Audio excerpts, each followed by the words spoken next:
If you've got complaints, take it up with the COVID virus. So good. How you doing, Nicole? I'm doing great. Coming in, right at the ring of the bell. Yeah, well, the traffic is a little crazy right now on Central and William, and I saw it coming on William, and so I could skirt over on Winter Street, but it was the children. Okay. 'Twas always the children.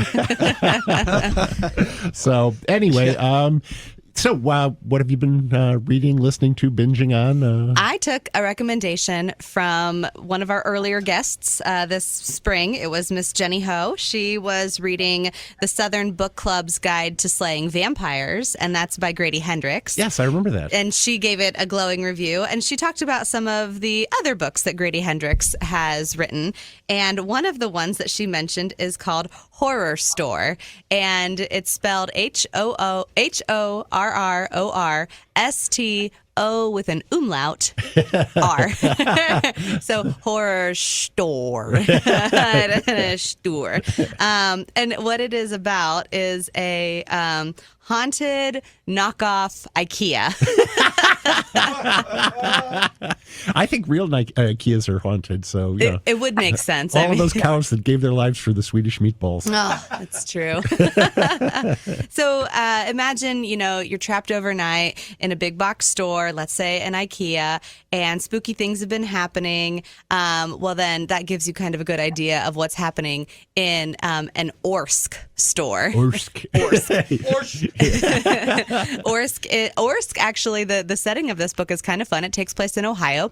It's in Cuyahoga Falls, Ohio. Ah, yes. And the girl who works there is debating on whether or not she wants to go back to the Toledo store or the Youngstown store. She's just like, I don't know about Cuyahoga Falls.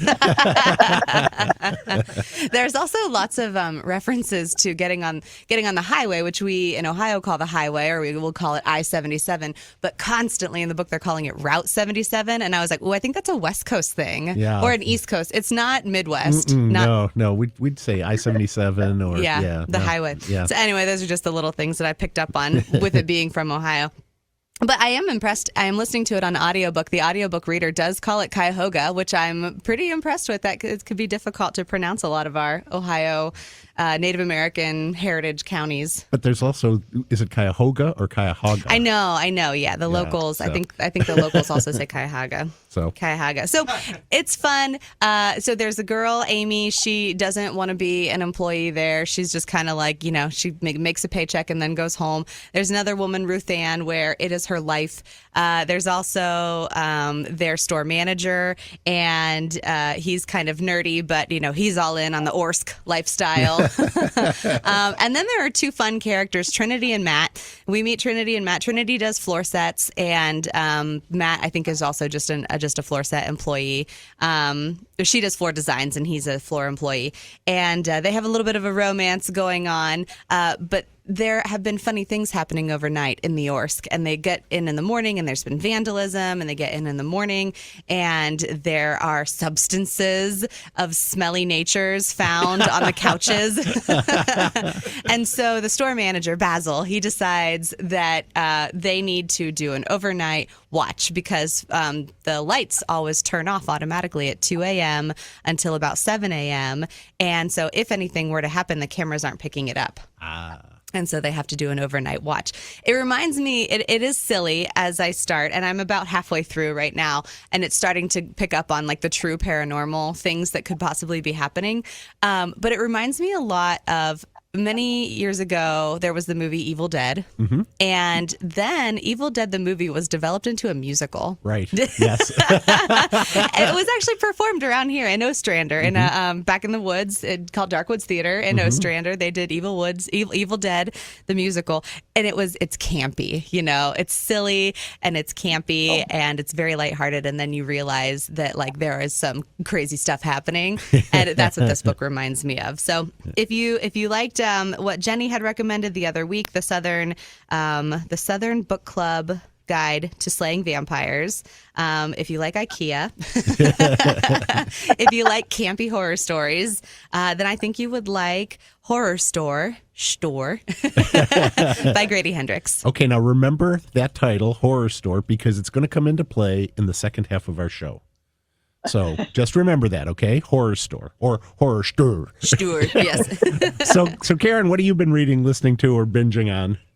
Well, first I need to comment on Nicole's IKEA reference. The first time I was ever in IKEA, I felt like I was in that store she just talked about. Yeah. I could not find my way out. Yeah.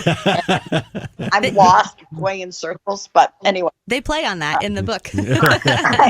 They're designed that way. Uh-huh. The book that I read, and it really is contrast to Nicole's fun and happy book, is called The Night Watchman. And it's by Louise Erdrich, Erdrich. Yes. And it's based on the extraordinary life of a gentleman named, I'm trying to find his name now. Anyway, it's based on her grandfather's life. He worked as a night watchman in a bearing plant factory in North Dakota, is a Native American Indian in the 1950s, and all of a sudden our Congress decides to emancipate the Indians, which means take their land away, take them off of their reservation, and put them in places where they're not familiar and really don't want to be. And so the stories about how that happens and about the journey of the people who are doing this kind of stuff, who are trying to play against it. The night watchman's name is Thomas Wachik, and he is the night watchman at the plant. So every night he goes to work, and all day long he is trying to build a case to go to Congress to fight this emancipation thing. And Pixie is the main character. She doesn't want to be called Pixie. She wants to be called Patrice, but she's the narrator. And then then there are other characters who come in. A couple of them add a little bit of lightness to the whole story, but it really gives us a good insight into the American Indian way of life in the 1950s. Probably a lot of it has not changed yet, but some of it has changed. But it looks at their spirituality and their mysticism, as well as their practicality and how they deal with day-to-day life on the reservation, and just has a whole lot of different characters in it that come and go, add to the story and add to the complexity. They do go to Washington. They do fight the emancipation. They fight against a senator from Utah who has decided that the American Indians are an aggressive air of cleanliness and godliness, and they are interfering with different things that the senator wants to do. So they go and they fight against him with information from a tribal member who has gone to the University of Minnesota, and she did her master's thesis in economics of the American Indians, and they won. Wow. And I think there were like 300 or 400 tribes who went through this, and 4 or 5 of them went and fought and won. The rest of them did not, and the rest of them were emancipated, which meant they had their land taken away and they were put in different places. Wow. It's a it's a fiction based on true fact. And like I said, it's taken from her grandfather's letters. He wrote lots of letters. He sent to politicians in Washington in an effort to save the tribe from termination. He endlessly worked. I mean, I'm reading this thing and I'm thinking, okay, he's working as a night watchman, and then he's doing this all day. He sleeps maybe 2 hours a day. And it talks about the toll that it takes on him as he goes through this thing, the toll emotionally, physically, as he tries to do this. But it's really an interesting book. And I don't know, I just think in this day of all lives matter, this is something that we ought to really be thinking about. So then I followed it with The New Trail of Tears. I haven't gotten through this book yet, but this is a data-driven book about the American Indian and the history and what's happening now in our country with the American Indian. Really interesting. It's by Naomi Schaefer Riley. I haven't finished this book, but it gives you really a lot of food for thought. So the book is called The Night Watchman by Louise Erdrich, Erdrich. Thank you, Karen. That sounds really good. Night Watchman. So remember that title too. And now, I read 2 books this week that Joyce gave me for my birthday a couple of weeks ago. Historic Columbus Crimes and Wicked Columbus, Ohio. Oh, fun. And I have to tell you, these books were sitting on my desk yesterday at the library while I was working on getting ready for the show today. Mm-hmm. And of course, Molly walks in. And she says, "I've got to read those books." Right. So I told her that as soon as I was done, she could have them when and because this is just right up her alley. Yes. So anyway, these books were written by David Myers and Elsie Myers Walker. They're a father-daughter team of writers. He's basically a history writer and a playwright. He's done some local plays. Another link to Molly and actually to Karen's her grandkids. He was educated at Miami University. Oh. And then she's she's a freelance writer and an actor. They've written several other books on Columbus history together, including books about the Lazarus Stores, the Ohio Penitentiary, and the Kahiki. So there's a couple of publishers. The History Press is one. Another one's Acadia Press that do these short books about localities. And they get local writers to write them. And there's a couple of them about Delaware that are really good. I early on in our show, I reviewed one of those. Mm-hmm. But these are just kind of interesting. Historic Columbus Crimes focuses on a number of historic crimes over the years. The most recent one, I believe, was, let's see here, I'm looking at my notes, was, the murder of Daryl Dimebag Abbott at the El Rosa back on December 8th, 2004. He was a musician who came, he was on, just on tour, came with his band, and he had this crazy fan who lived down in the southern part of Franklin County, and who killed him and several other people before he was shot himself by a security guard at the El Rosa. And just coincidentally, it was the 24th anniversary of the day John Lennon had been killed. Oh, wow. Yeah, it's really strange. But there's a lot of more historic ones. There's the OSU professor, Dr. James Howard Snook, who murdered his mistress when she was starting to push him to leave his wife back in 1929. Goodness. Yeah, he was. He went to the chair for that. There was a talented athlete, church deacon, and rising insurance executive who pulled a Lizzie Borden on his wife and daughter in 1918. Yes, and just these are short pieces, 5-7 pages each, that talk about these famous crimes. Then Wicked Columbus, Ohio, is a little less violent, but it talks about things like the streetcar strike in 1910 that ended up being kind of a riot. There was a great piece in here about corruption in the Ohio General Assembly in 1911. The Senate's Sergeant-at-Arms was caught negotiating bribes for several senators at the Crittenden Hotel. But what makes it really interesting is this was the first time that anybody can tell that they actually used a bug in a hotel room to get the evidence. Interesting. They used basically a modified telephone receiver in one room where the bribes were happening, wired it with a battery into the next room, and they had a court stenographer sit there and take down everything that was being said. To have that job. Because there were no recording devices then, basically. Right. So that's how they did it, and it held up in court. So a number of senators ended up going to the Ohio Penn for that one. The story of Roxy Stinson, who was the widow of Jess Smith, who was one of the insiders of the Ohio gang, Warren Harding's cronies during his 2.5-year presidency. She knew where all the bodies were buried. So, and then, of course, the last one in Wicked, Ohio is about Larry Flint, Columbus's best known and dearly beloved pornographer. Yes. Michael Butler, who is our board chair, his dad used to work in the same building where Larry Flint's offices were. And he would make sure that Michael never got off the elevator on the wrong floor when he was a kid. So anyway, that's... I'm sure Michael loves that association in his life. He loves telling the story. Yeah, he absolutely loves telling that story. So again, these books are called Wicked Columbus, Ohio, and Historic Columbus Crimes. You might want to remember those titles when we come back after this break, and we will be back with Karen Cowan in just a moment, so stay tuned. Now is the perfect time to consider Rockford Homes for your next home.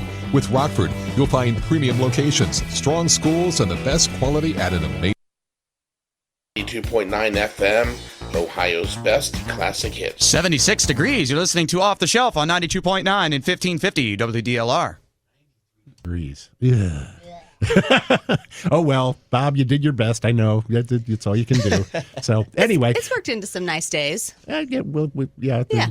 In the evening. In the evening, after the right. sun goes down. Take the dog for a walk. So we are here today with Karen Cowan, who is the president of the Friends of the Delaware County District Library. And Karen, now you can tell everybody why I told them to listen to what the titles we were talking about in the first half of the show was. The Friends of the Library had 4 tickets to Kings Island that are good until the end of this year. The first caller who calls in can give us one title of a book that was talked about at the beginning of the show will get the 4 tickets. And the number is 740-368-1550. You just need to have one title. You get 4 tickets to Kings Island, and the tickets are good until the end of the year. So call in quickly. Yeah, that's awesome. Okay, so that was 740-368-1550. Operators are standing by. Well, actually, I'm sitting here just with the phone next to me here. But so call in and win. So and we were talking. They're open. They've got social distancing in measure. I'm sure masks at some point. And what's the new ride, Gage? The new ride is called Orion, and it is one of the tallest, fastest rides in the state of Ohio, just under Millennium Force at Cedar Point. I was like, can it be compared to anything? Because I do love a good amusement park ride. Well, the only reason why I know this is because you guys know me. I always wear Cedar Point shirts when I come into work today. So I happen to not be wearing one today, which sadly, but hey, if you guys want to go, call in right now, 740-368-1550. Tickets to Kings Island. Yep. So, okay, Karen, while I've got you on the phone here, I've got to say thank you for sponsoring the show. The Friends of the Library have been great supporters of the library for many years, and we truly appreciate it. So I just wanted to start by making that acknowledgement. We really do appreciate it. So we had a couple of things that we had talked about on last week's show that thanks to the new red level of public health advisory here in Delaware County aren't going to happen. So we're going to do the... I'm like, should we talk about what we were going to do? But it was such a good idea. And I'm sure I have the song lyrics in front of me. It's called Wishing and Hoping and Thinking and Praying, Planning and Dreaming. That's what we're doing. And I'm sure when the crisis is lifted, when we move to a different level, perhaps we can rethink this, because the idea was to have food trucks and people could come in and get some dinner and also a movie, right? Because the Friends have a big backlog of DVDs that have been in storage. They've been quarantined since at least March, so there's no reason that they can't be out there. And so we're going to get you take your takeout dinner, your DVD, and have a nice dinner and a show at home. It was just such a cool evening, and these are the DVDs that we have been keeping since September because we did not sell these to our reseller. So we have lots of DVDs. Plus, I know the library was culling some of theirs to give to us. It was going to be a fun event, especially because we were going to have a popcorn truck. You can't have movies without popcorn. But we've talked to the people at the Food Truck Association, and they understand, and they're willing to do this again for us as soon as this red goes down to whatever, yellow or orange, or goes away or whatever. Goes away would be good. I like goes away. Yes. But even when we are not able to do some of these activities, the Friends still support the library in great ways. Why don't you talk a little bit? We had a board meeting of the Friends Board of Trustees this week, and there's still a lot going on, a lot of thought about what's going to happen in the future, plus some new trustees, which is kind of a fun. We do have some new trustees. One of them is Caitlin Frazier, and Caitlin is Delaware native. We also have Brooks Van Kirk, and Brooks Van Kirk is also a Delawarean. Brooks is helping do our publicity for us. Caitlin is helping with fundraising. I think the Friends of the Library is trying to become an organization that is really good at both fundraising and advocacy. We've kind of got the advocacy thing down pretty well. We love to be at the library. We love to go to the events, and we love to go to different civic events and talk about the library and talk about what good things you guys are doing. As I told George, our library staff is the best recruiter for Friend of the Library volunteers. We got 2 new volunteers this week. Super people who said the reason they're volunteering is because they love the library, they love the staff at the library. So that's awesome. We like getting out in the community, but the library is still the best, and staff is still the best way to recruit. We are planning next year to help George with a great, huge grand opening for the new library when it opens in Powell, and it's going to be right down the street from where I live. So I'm just awful excited about this whole thing. That worked out nicely. I'll be able to ride my bicycle to the new library. I am really That's excited. Wonderful. Do we have bike racks set up in the design? Yeah, definitely. We'll definitely have a bike rack there. So that it's not just for Karen, but for anybody who wants to bike to the library. We might call one the Karen Cowan honorary bike spot. rack. Yes, so you'll get a plaque, Karen. So would you mind? Only with a small donation. We couldn't pay the donation from time that this woman and her husband Brad put into this library. So we sincerely appreciate it. And we also it would make sense for us to mention right now. I like what you said about you do go to a lot of events and represent the library and the Friends. And I think we should mention here Linda Silverstein and what happened with her with the Powell Chamber of Commerce. Oh yeah. Linda is on our board of trustees, and she is our outreach chair, and she has taken it upon herself to be a very valuable member of both the Powell and the Delaware Chamber. But living in Powell, she has really gotten involved with the Powell Chamber, and so next week she is going to be honored as the Powell Chamber Volunteer of the Year. Oh, how nice! That's very cool. And Powell's doing a virtual celebration dinner luncheon, so we sit at home and we go on Zoom, which is the new whatever, I don't know. Zoom is like our the new card word party that everybody uses. But we get lunch. They deliver lunch to us. Wow. And then we get to celebrate. It's really pretty cool. Congratulations to Linda, because she has put many, many, many hours into the Powell Chamber. Yes, and I know I don't think they have any events that the Powell Chamber does that Linda doesn't show up and help out in one way or another. So congratulations, Linda. Well-earned honor. And Linda's also the secretary of the Friends Board and does a great job keeping track of our meetings, which can sometimes get a little hard to follow, shall I say. You need very those people. Organized, George. Yes. You must be going to another meeting that I don't know about. I tell you, we do follow the agenda, though. That's for sure. And the discussion may go far afield, but we do follow the agenda. So, anyway, the Friends of the Library. What is the Friends have their own website? You want to remind everybody what that is so that people can find you? www.delawarelibraryfriends.org. We have a Facebook page. Go follow us on Facebook and share with your friends and neighbors. And we have a Twitter account, but we tend not to use that because most of us are a little older and don't quite know about that. Besides, you don't want to get hacked and end up with a Bitcoin scam and everything. Yeah. So let's let that one go. Yeah. We don't want to get hacked. That's exactly what it was. Yeah. Right. So anyway, Karen, thank you very much. We've got a couple of events that are coming up this week in the library that we'd want to mention. We've got, they're not in the library. They are all virtual. They are virtual. On Tuesday, we've got The Allens in Wonderland, a magical tale.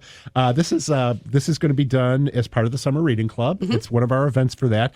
The Allens are a magic duo, and they're going to be doing a virtual tale full of imagination, laughter, and, of course, amazing magic, not just normal magic. Jason and Stacy, they are some of our favorite people. They joined us on the radio last summer. They did some mind reading tricks. Oh my gosh, I just connected their names. Jason and Stacy. Stacy is a mentalist, and so she did some mind reading, which really did blow my mind. Yes, which was good because I'm a skeptic.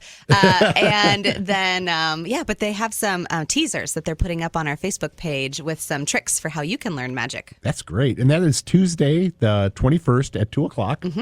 And I think registration so that you can get the link is required. So please go ahead and do that. We also have a virtual story time with Miss Melissa from the Orange Branch Library. That's on Wednesday at 10 a.m. That's on our Facebook page. You can tune in live. She'll chat along with you. The drawing with Cynthia is going to be a recorded video, so you can follow along and see all of the wonderful drawings. I have learned so much about drawing this summer. I've really improved my skills, especially when we had Steve Harpster on. Mm-hmm. Yeah, he was doing the Pokemon. Pokemons, Yes. Mm-hmm. So, and then the guys who were on the show a couple of weeks ago, Dan and Luke, our library guys, have a new podcast coming up, so you can find out about your new favorite bad film. That's right.